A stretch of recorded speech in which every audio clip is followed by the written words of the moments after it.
Hello everyone. Let's jump right into the video. I know I've been MIA, but it's just that you know how hard it is to be a teacher. Well, it's not hard, but it takes a lot of time because you're working over hours. But I already talked about that in other videos, so I'm just glad I'm back. And we're in the summer, so I'll have time to upload more videos like this. So basically, what I want to do now is, since I already went over 10 competencies and the test is 13 competencies, I wanted to do like a practice test with y'all, kind of like a 4-part series where we'll do questions 1 through 10 today, and then depending on the feedback, we'll continue with part 2, which is questions 11 through 20 and stuff like that. I wanted to do this. The main reason I want to do this because most people that are commenting are already soon to take the test, or are almost there to take the test, or they just need like a little push. So this is gonna be more like a review, so you can see if you're ready or not. So if you're able to get all these 40 questions correct and you understand how I'm explaining it, then you should be able to pass, because by the time you're seeing this, I can think of that you already studied all night and or studied day by day and you'll be struggling with passing, or you've been doing like the 240 tutoring and the study.com and all the other resources. So this is more like a review, and I wanted to try something different just to see if you guys are ready or not. So if you're able to answer all these questions correctly, I'm like 98% sure you're gonna pass. But anyways, before we start, you have all my social media in the bottom right corner, which is my Facebook. If you have any questions, you can message me there, or you can also message me through Discord as Pilos23. They already took the number sign away. And if you want to support the content I'm doing, you can do PayPal me or Cash App me.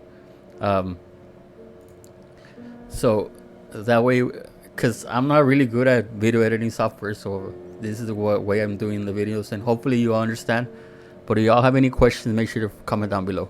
But anyways, I don't want to take much time again, because we already went over 10 competencies. If you don't know what I'm talking about, you can go. I'm going to have all the links in the description, but I already did a 5-part series, and this is more like a review. And let me know what y'all think about this I'm doing. So anyways, the PPR consists of 30 competencies, or 4 domains. And if you look at it, there's 100 multiple choice questions, and typically 90 multiple choice are scored and 10 are used for pilot testing purposes. In other words, they don't count, or they don't contribute to your score. You can get them right and they won't count against you, or they will count for you, they won't count for you. So it goes between 100 and 300, and the passing score is 240, as you can see here. And let me zoom in just in case you can't see. The passing score is a 240. So if you can get a 240, you'll be able to pass.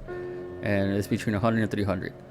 Now, the PPRs break down into 4 domains, and the first domain has to do with design, instruction, and assessment to promote student learning, and that's 34% of your test. So the first domain is 34% of your test, then the second domain is 13%, and so on, right? So I will leave I will leave a link of this page on the description also, in case you need to know what it breaks down to. But if you see my part series, and the reason people are liking it is because I go over the questions and the answer. Not only that, but I explain to you why the answers are the ones that are not correct. I tell you why they're not correct. I don't just give you the answer. So as you can see, domain 1 and domain all the way to domain 4, and then they go by competencies, which is competency 1, competency 2, and so on. Just the way it goes right now, and it's been like that for a while. But anyways, so I'm pretty sure y'all seen this page. Or you haven't, I will leave a link in the description about this page. But I want to go back to the video. So what we're gonna do is we're gonna go over each question, and I'm gonna show you why it's wrong or why it's right, which answer choice is correct and which one is not correct. And don't lie to yourself. Follow along with me. And if you think that you didn't understand what I meant, or you think you still don't understand the question, just message me privately through my Discord or Facebook. And if you did good, then you should be ready, because we're gonna do 10 questions today, and then depending on the feedback, we'll continue. But anyways, enough with talking. Let's go ahead and start with the video. Okay, so question 1 says, Which of the following assessment methods is most likely to be used in a learner-centered classroom? A method that provides different alternatives for students to demonstrate knowledge? Is it B, a method that allows students to complete the assessment in groups? Is it C, a structure method that allows students' mastery to be compared with that of other students? Or is it D, a multiple choice test which students help to construct and grade? Now, think about the way you want to think about this test is that you want a perfect world where the teacher is a perfect teacher and the student is a perfect student, and it's just all flowers and rainbows and stuff. Obviously, we don't know it's not like that, right? But think about it like that. So, knowing that, you want to think about all the competencies. So, what I recommend y'all to do is, if you think you're ready, just go over the competencies and read what they mean and what they need and what do they demonstrate. What I mean by the competencies is like competency 1, this one right here. Like this one, the teacher demonstrates human development processes and applies this. So all the questions are gonna be at random. Now it's not like the content exam. The PPR is not like the content that goes on the like the math content exam that I took. It's not that goes in order by competency 1 and then competency 2 and then competency 3. It doesn't go like that. This one, it goes in random order that I've seen. Maybe they changed it, but when I took it, it was not in order. So you gotta think about the competencies that's there. Anyways, which of the following assessment method is more likely to be used in a learning-centered classroom? What do y'all think? Now, every question has a keyword, and in this case, the keyword is learner-centered. So how does someone... how is an assessment method used in a learning-centered classroom? Which one do y'all think it is? The correct answer for number 1 is A, a method that demonstrates their knowledge. I wonder if I can highlight it like that. Yeah, and let's do it in green. So, learner-centered assessment provides alternatives that allow different students to be assessed differently. In other words, when it's something learner-centered, it describes, well, it's just the definition of it. It's just a method that provides different alternatives for students to demonstrate the knowledge, and it has to be assessment friendly. I don't know if I'm making any sense, but this is just like the definition of learner-centered. Again, all those students' participation in assessment creation, which is anyway, so A is the answer. Let's go over why B, C, and D is not the correct answer. Okay. In multiple choice, let's go over B. A method that allows students to complete the assessment in groups. Now, although it's a part of a learner-centered environment, it is not effective because they're not demonstrating their knowledge. Like in the groups, they can just, you always have that group where one of them is not going to do any work, they're not going to learn, they're not going to show that they demonstrated the knowledge. So what you do is just not part of as a learner-centered classroom. I don't know if that's making any sense. So let me read to you the explanation. So it says here, learner-centered assessment provides alternatives that allow different students to be assessed friendly. Although students' participation in assessment creation, it's also important of learner-centered assessment. A multiple choice test does not reflect the goals of learner-centered assessment because it does not provide an authentic assessment experience. So the correct answer for number 1 is A. Now, I know I'm using higher level vocabulary here, but it's just that this is more like to see if you're ready. You should be able to know. You should be able to recognize definitions already and all that stuff. And if you're not ready, well, you can go back to parts 1 through 5, and we can go over it like that. But the correct answer for number 1 is A. Again, B is not the correct answer because it doesn't cover doesn't embark the whole learner-centered classroom. C is not the correct answer because a structure method that allows students' mastery to be compared with that of students, it's not learner-centered either. You want an assessment that is learner-centered. In other words, where they demonstrate what they know. And a multiple choice test, which students hope to construct and grade, it is like, how do I explain this? This is why PPR is so hard, because two answers are always correct, and then it's easy to go with the one that's not the best the rest choice. But think about this, on the PPR, every time you see the word multiple choice, it's almost never that answer. You always want to have higher level thinking. You always want to have something that explains the perfect world. So multiple choice test is kind of like old school there, and that's most of the time it's not going to be the answer for any question. So B and C obviously are not correct, and then D you would think that is correct, but this word multiple choice test, usually that is not a correct indicator of what's going to be the answer. Anyways, the correct answer for number 1 is A. Let me know how you all did on that one. Let's go to number 2. Number 2 says, Ms. Crick recently read an article about a new interactive computer game that is very effective at getting children interested in history. Although he has never seen the game itself, he is interested in the possibility of using it with his class. What is the best course of action for Ms. Crick or Mr. Crick? So he's interested in using it in the class, a video game or a computer game. I'm sorry. Is it A, go to the local computer store, buy the game, and try it out with his class the next day? Is it B, he should forget about it, computer games are bad for children? Is it C, make a copy of the article, note the website of the game, and consult with the school's technology coordinator to see if the coordinator knows anything about the product? Or is it D, ask the class if they heard of the game, and if they think the game will be helpful to them in class? So, which one do y'all think it is? Let me see if I can zoom out a little bit, that way you can read it completely. Right here. How do I zoom out here? I don't know.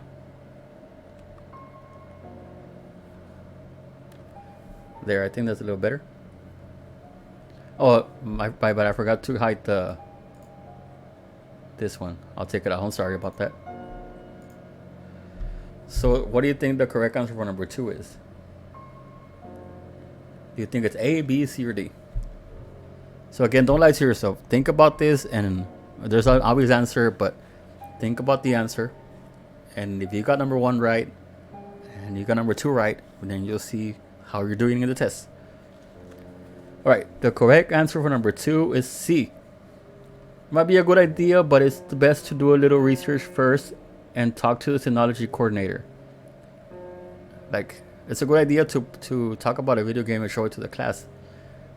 It is important to make sure that the game is truly educational, it's practical for class use, and also that it's appropriate for use with the age group of students in this class. I mean, I think it was pretty obvious. I feel like C was a pretty obvious answer. I hope it was obvious to y'all, but you always want to consult with school technology, or consult with the principal, consult with the counselor and stuff like that. You just don't want to do something or a video game or computer game that is risky, or a computer game that is not educational. And maybe you want to do it to incentivize the students, but remember that this is a perfect world, and this exam is a perfect world. So option C is the correct answer. Now, answer A is risky. At the very least, the teacher should spend some time with the game and verify that it looks promising. Because you might think the game has a good title, and then you try it. If you don't try it out, and then you open it up and you see stuff that you're not supposed to see, so you should very least try it. So it's kind of risky to just go to the computer store and play the next game in the class. Option B is closed-minded. After all, there are indeed some useful educational games that can successfully be used in class. So why do you think D is not the answer? And think about this one, because it sounds correct. You ask the class if they heard of the game and they think the game will be helpful to them in class. So what do you think? What do you think it's gonna be here? What do y'all think that this is not the correct answer? Well, option D is unreliable, because most students will be happy to play a game instead of listening to a lecture. So if you just ask the students, hey, what do you think about this game? Is it educational? Well, most of them just gonna want to play the game, and they're gonna, instead of lecture, they're gonna be like, oh yeah, let's play the game. It's a good game. It's a good game, sir. I can already hear them. It's a very good game, sir. It's a good game. Let's buy it and let's play it. So option C is the correct answer. So again, don't get fooled with letter D. There's always two obvious answers that are wrong, answer choices that are wrong, and then there's always one that seems correct but it's not correct. And let me know if y'all like the way I'm explaining it. Maybe I'm using higher level vocabulary or something, or maybe I'm talking too fast or something. But let me know what y'all think in the comment section. And if there is any questions on this question, sounds like a double negative or double positive. Any question on this number 2, you can just ask me in the comment section below. And I think that's the easiest way, to just comment below and I'll be able to help you out.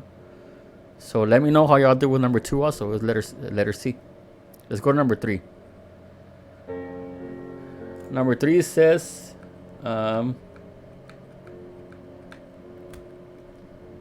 it says, which of the following will be the best strategy a teacher could implement to help students with issues forming social connections in late elementary school?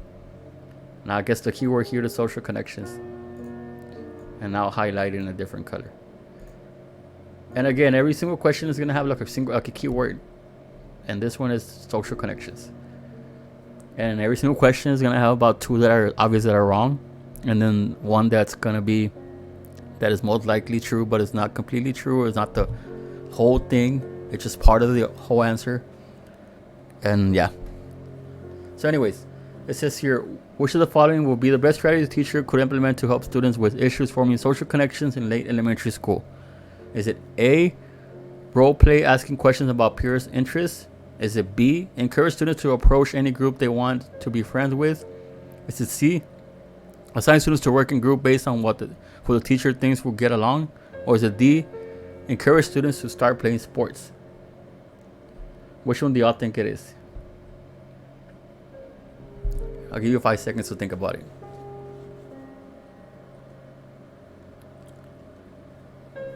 The correct answer for number 3 is A. Let me know how y'all did on that one. Option A is correct because role play is an effective tool in having students practice certain social situations. So when they role play, they get over that shyness, they get over that awkwardness, or they get over the. Now this can backfire, right? Because you might have some students that are shy, but they feel, you'll be amazed how do I say this? You'll be amazed how much they're willing to participate if you just have them do something different than just multiple choice and write paper. If you actually have them work in groups and talk and role play and stuff like that, especially in the elementary school, you'll be amazed how much they're willing to work, how much they're willing to do their part. So option A is the correct answer. Now let's go over why, and this is why I like do these videos, because I also explain why each answer choice is wrong, and that's what I do different. Most videos, they just tell you the correct answer and why it's the correct answer, but they don't tell you why the other answer choices are wrong. But I'm going to tell you why. So option B is incorrect because not all groups will welcome all children, and encouraging students to try this will be damaging their self-esteem. This is always that. Anyways, I don't want to take too long on this situation because I just speak from personal experience as a teacher. Like, I've seen this situation happens where they want to work on a group, but they don't want them in that group. Especially in elementary, where they're going through, they're talk about the way they're dressed and stuff like that. So you don't want that. You don't want that awkward situation to happen where they want to work in a certain group, but they don't want them there, because kids can be mean at elementary. Option C is correct because it's not the duty of the teacher to select a student's friends, and there are many other methods teacher would suggest that a student should try.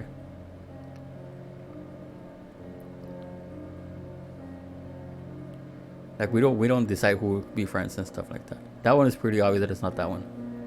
And option D is incorrect because not all students have desire to play sports, so suggesting that all students should play might make students who do not like sports feel defeated. Was also obvious. So the correct answer for number 3 is A.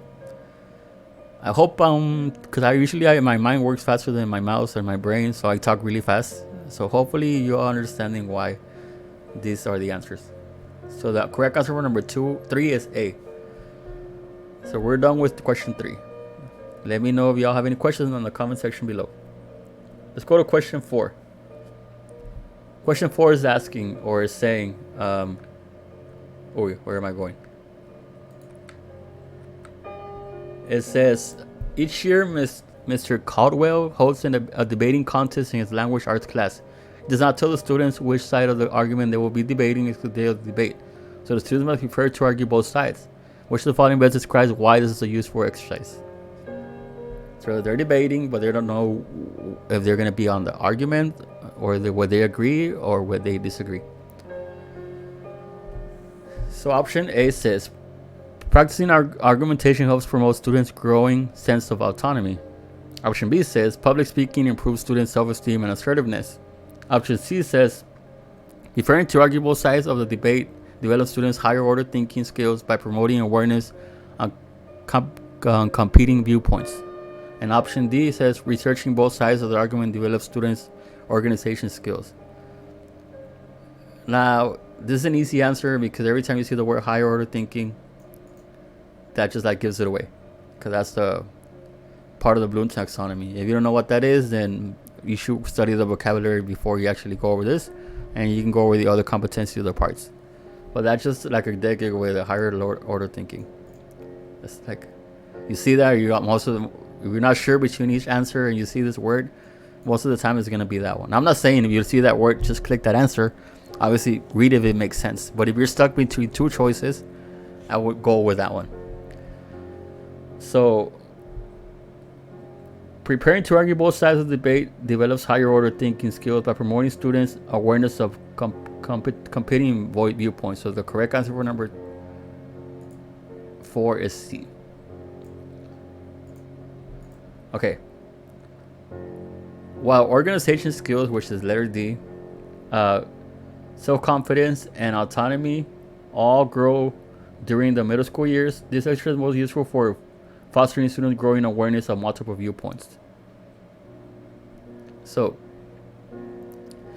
this one, what they did on this question is they gave you the keyword because most of them seem correct. Like, these are correct answers. Option A, B, and C, and D seem correct, but how do you differentiate? And this is the hard part of PPR. How do you differentiate between the correct answer and the one that's correct? Because these are just like part of the whole thing. So this is part of this, letter B is part of C, and letter D is part of C. So that's where it gets confused. But let me show you why it's not correct. So option A says, practicing argumentation helps promote students' growing sense of autonomy. Now this is not the main goal of the debate. It is a good thing to do for practicing autonomy. It is useful, but it is more like for higher order thinking. I don't know how to explain this. I think I explained it the easiest way possible. But yeah, so public speaking improves students' self-esteem and assertiveness. Again, that is not the whole main goal of a debate. There's other ways to do that also. And D says, researching both sides of the argument develops students' organizational skills. Does not promote higher or lower thinking, so D is not correct either. So the correct answer for number 4 is C. And I'm sorry if I keep repeating myself or I don't sound like I know what I'm saying. It's not that I don't sound what I know what I'm saying, but I'm trying to think of the way you all would think. Because if you're looking at this video, that means you're having some trouble with the questions. And I'm trying to see a way where I can connect with y'all and see your viewpoint and tell you why the answer is the certain answer. Anyway, the correct answer for number 4 is C. Because higher order thinking is the keyword. Let me all know how y'all doing on that one. Oh, now this is a big question. Now let me zoom out a little bit. Okay, let's go to number 5. It says here, Mr. Swanson has implemented a token economy behavior management system for several destructive students in his class. For each day that the student exhibit appropriate behavior, they earn a check mark. And if they have earned 3 check marks by the end of the week, they're allowed to play computer games for 30 minutes on Friday afternoon. So far, all students have earned enough check marks each week to get the reward, but each student is still disrupting class at least once per week. Which of the following strategies will probably be the most effective for further reducing the students' destructive behavior? Wow, that's a long question. Well, basically, what it's asking is talking about is Mr. Swanson is giving them like a reward for stopping the. He wants to manage them for stop disrupting the class, so he tells them how if you behave well on Friday, you're gonna have 30 minutes to play on the computer games, and you go by check marks and stuff like that. But he's seeing that even after doing that, there's still people that still have disrupted behavior, at least once per week. So he's trying to see what's the best way to do this. So let's look at each answer. And again, you got to think about it as a perfect world scenario, right?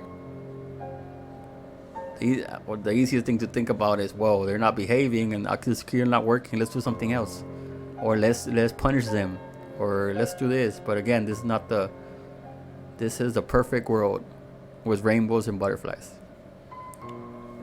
Okay, so option S says taking away a checkmark that the student has already earned if they engage in destructive behavior. Option B says explain to the student that they have done a good job of improving their behavior, but they can do even better. As a consequence, they need now to earn 4 check marks to get the reward, which is 45 minutes on the computer. Option C, increasing the reward to 1 hour computer time. Option D, implement a system where students start out with 5 check marks at the beginning of the week and lose 1 check mark each episode of destructive behavior.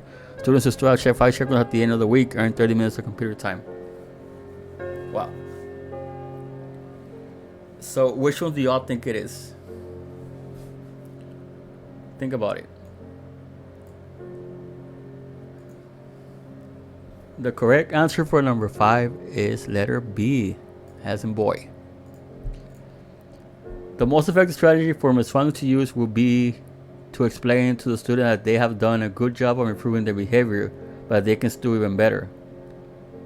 And as a consequence, well, they're going to need 4 check marks now, but their reward is going to get bigger, which is 45 minutes in the computer.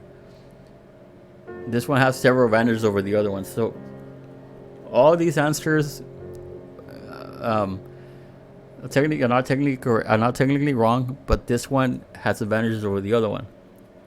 So unlike A and D, this strategy maintains consistency with the previous plan and also increases the reward in proportion to expected improvement in behavior. So A and D like changes everything, or changes the plan, and it kind of discourages the students now if you change the plan on them. And something is working because at the end of the week, well, all of them have check marks, and so you don't want to change that completely, if that makes any sense. And unlike C, will not be effective because it increases the reward without requiring a commensurate improvement in the behavior. So C is not correct either. So the correct answer for number 5 is B. So again, A and D are not correct because you don't want to change it, because something is working. You don't want to change it completely and do something different. And C is not correct because it's just adding to the fire, or fuel to the fire. So the correct answer for number 5 is letter B, as in boy.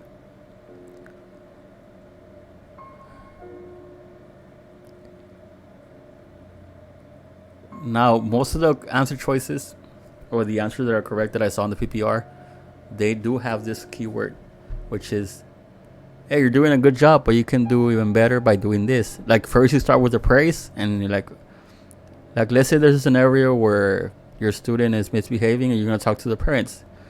Obviously, you're not going to tell the parents, hey, your kid is misbehaving, he's a bad person, and stuff like that. It's just the way you word it. You're going to be like, your student is doing a really good job in the class. He's doing this and this, but I suggest he does this. Hey, he does this. And that is a perfect world for the PPR. Anyways, number 5 is B. So we're halfway there. And number 5 is letter B. Hopefully you have all correct. Let's go to number 6. It says here,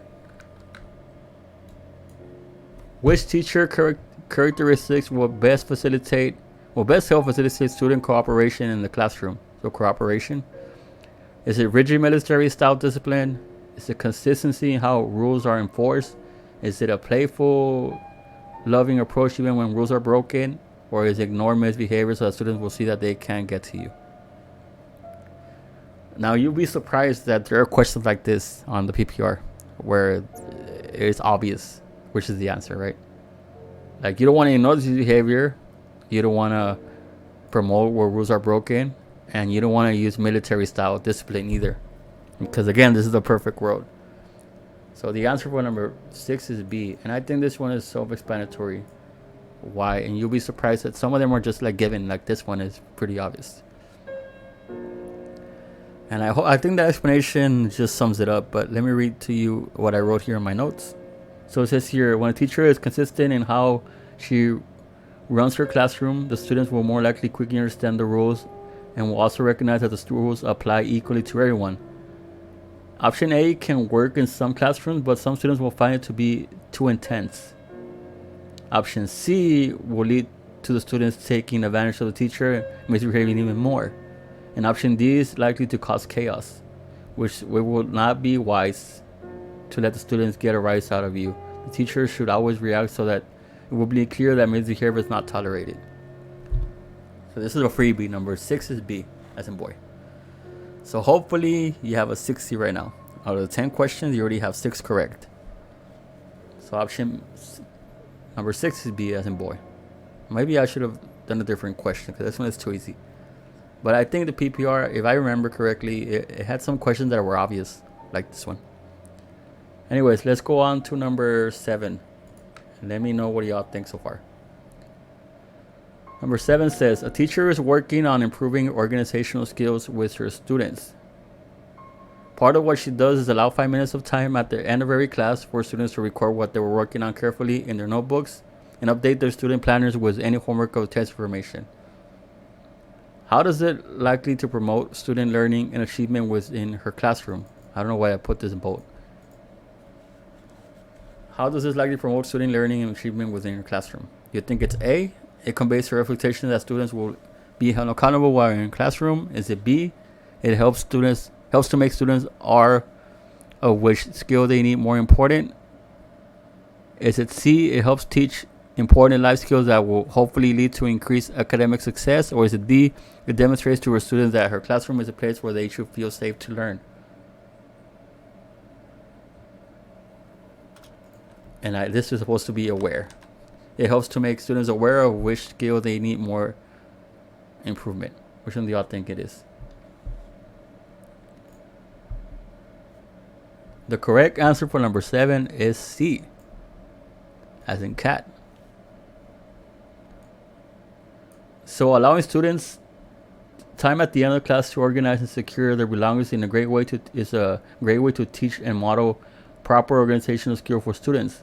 By allowing time at the end of class to secure their belongings and update their planners with important information, the teacher is emphasizing to her students how important it is to both organize and keep track of dates and responsibilities. This should help set a good foundation for students to implement these skills in other classes so that they have the tools to be successful in school. So this is an important life skill where they pick up their books and they write what they learn. So this helps out in other classes also. So the correct answer for number 7 is C. Now, look at letter A. It says it conveys her expectation that students will be held accountable while in her classroom. Again, that is correct, but you want the perfect world. And I can't emphasize this enough.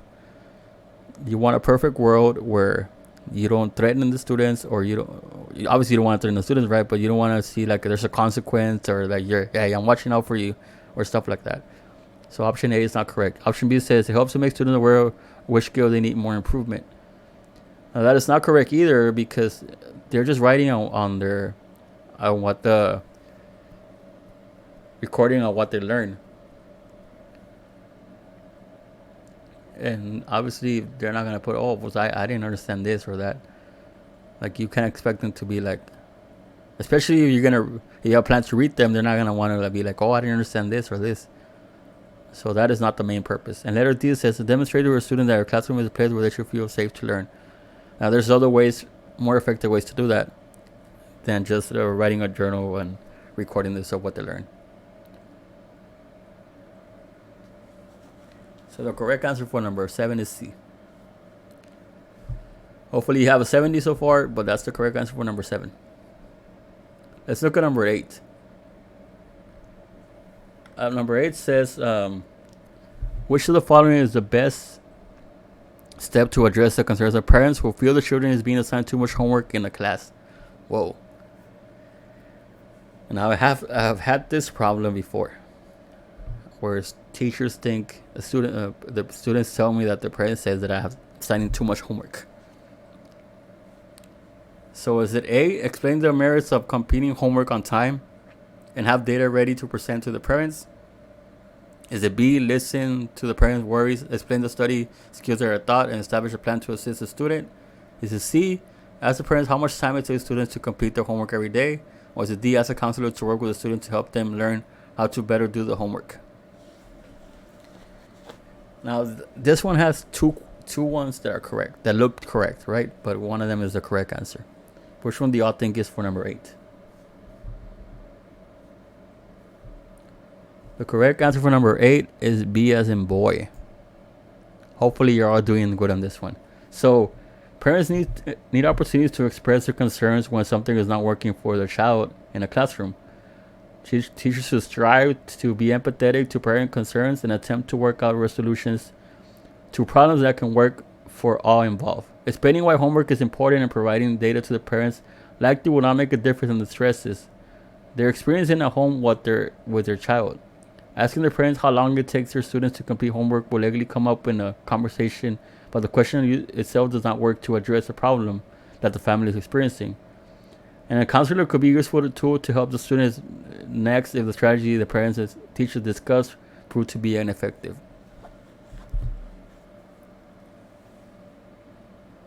So option A is not correct, because explaining why homework is important and providing data to the parents will not make a difference in the stress levels that they're experiencing at home with their child. So you can be like, oh yeah, I know your concerns, but this is the data, and the data backs it up. Well, that does not, because this is a perfect world, that does not address their concerns. That does not help with their stress. Parents want you to compromise. You can't just be like, oh, well, this is the way I teach it, and you like it or not, change the teacher. That's not the way it works. Not in the perfect world. Option C is incorrect, because asking the parent how long it takes the student to complete the homework, well, maybe they'll talk about it in some of the conversation, but it does not address the problem that a family is experiencing.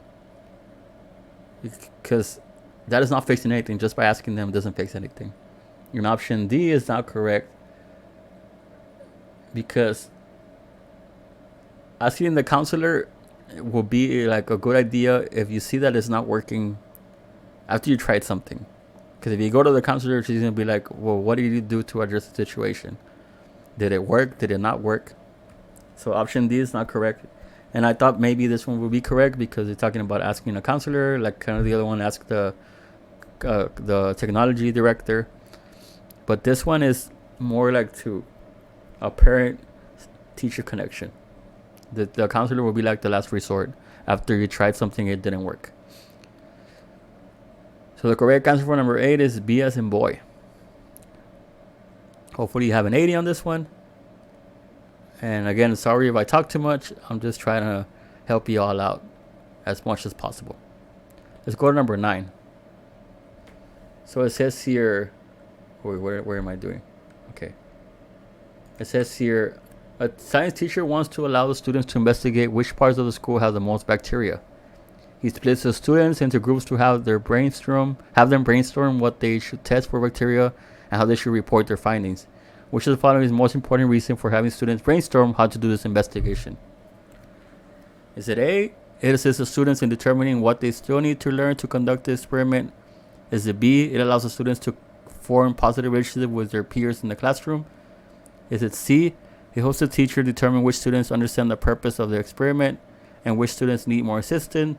Or is it D, it helps the students take ownership and become engaged in their learning? Which one do y'all think it is?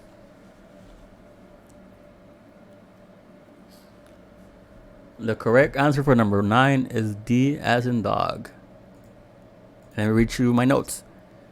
By allowing students time to brainstorm what they feel the most bacteria can be found in the school, students can take ownership and become better engaged in the learning process. By discussing this in groups, the students can choose where they want to investigate, which should be led to further discussion, excitement in the groups about where they should test the bacteria. Allowing the students to brainstorm where the test does not allowing the students to brainstorm where to test does not help students determine what they still need to learn to conduct the experiments, since they may not be aware of what the teacher wants them to do after brainstorming is complete. So this A not correct. Option B is not correct because while postulations may form in the group discussions, it is not the intended purpose of having the students brainstorm in groups for the activity. Group work is frequently a time when teachers can monitor their class and see which students understand the work they're performing.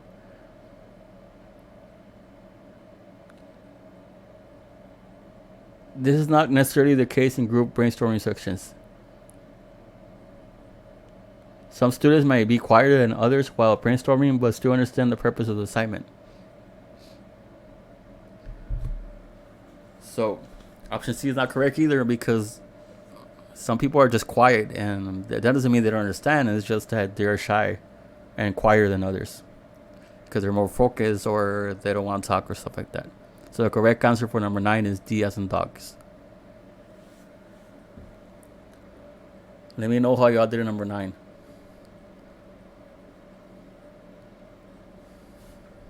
Alright, let's go to the last one. Hopefully you have a 90 so far and you're good on this one. Now number 10, I'm sorry. We already did number 9, let's go to number 10. Number 10 says, room arrangement is part of classroom management. Which of the following is not true about appropriate arrangements? Is it A, students don't necessarily need to see the teacher, but do need to see the blackboard poster or whatever demonstrates the lesson? B says desks should be arranged such that the teacher can get close to every student. The C says desk or table should be arranged to fit activity, for example, small group discussion or independent work. Or is it D, teachers should select who sits where and by whom? Which one is not true? Now, this question might be worded a little different in the exam. They might make you select multiple answers and say which one is correct, or select all that are appropriate. And this one is saying which one is not. So it's just the opposite. Sometimes they might do this and then we're not undo it, but sometimes they might do this and then they might give you like a checklist and check and tell you to pick which one is correct out of all of them. But we're not doing it right now. I'm just telling you how you might see it. So which one do y'all think the answer is? Which one is not true? I'm sorry. The correct answer for number 10, which is not true, is letter A. The students always need to see the teacher as well as whatever is pertaining to the lesson around the room. No matter the activity or room measurement, the teacher always needs to be able to get close to each student so the teacher can give assistance where necessary. So this one is always correct. There shouldn't be a world where the students can't see the teacher. They got to be able to see the teacher at all times. And if they're able to see you, you can see them. And you got to be able to see them at all times. So no matter the room activity, a teacher always needs to get close to them so that they can give assistance whenever necessary. So B is technically correct, which is a true statement. Option C, small group work, individual work, or discussions may need further furniture rearrangement to facilitate the activity. So it's a standard practice to move desks and tables around to suit the lesson. You don't want to have a certain desk arrangement. You want to move around when they work in groups, because group work is a good thing. When students are in pairs or teams, it's important that the teacher selects the pairs or teams that to ensure compatibility and group work by avoiding problems that might result in conflicts between students or group friends sitting next to each other and being more interested in personal matters than the lesson. So you do decide who sits by who, because it's not to make friends. It's just you want to pick which ones are going to be less destructive, which is you think it's going to help the other ones in partners or in groups. So D is also a good thing to do. It's appropriate. Now it's not saying you're picking their friends. It's just saying it is appropriate for this situation. So the correct answer number 10 is A. Let me know how y'all did on that one. So yeah, that was it for today. We went over all the 10 questions that I need to go over. And again, this is my social medias right here in case you need them. In case you want to see. I have my Facebook, my Discord. In case you want to message me, or you can comment below. And if you want to support this by giving me help editing software, you can PayPal me or Cash App me. Works both ways. Now again, this was part 1. I wanted to see. Let me know in the comments. Let me know on the comment below how you did. I want to know how much you got out of the 10. So if you got one wrong, you got a 90, and so on. Every question is 10%. So we got 100% on this one. Then you're ready to move on to the next part.